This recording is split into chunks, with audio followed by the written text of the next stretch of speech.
Ang bilis lumipas ng mga araw. Wala na rin akong balita sa'yo. Araw-araw, naaalala kita.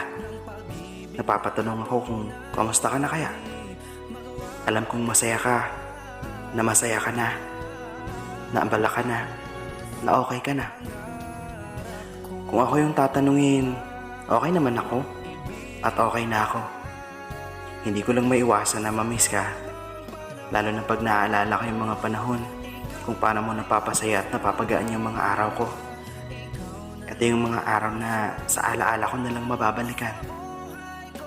Kapag dumating man yung araw na pagtagpuin tayong muli ng panahon, gusto ko lang malaman mo na okay na ako. Ipanatag mo yung loob mo dahil pinalaya ko na rin yung sarili ko sa lungkot. Lagi kitang namimiss, kasabay ng pagsulyap ko sa iyong larawan. Baon ko din ang masasayang alaala ng nakaraan. Wala man akong bahagi sa puso mo, may espesyal na bahagi ka naman sa puso't isip ko. Mahal kita hanggang sa huli. Ingatan mo ang sarili mo at ingatan mo yung mga taong mahal mo. Hanggang sa muli.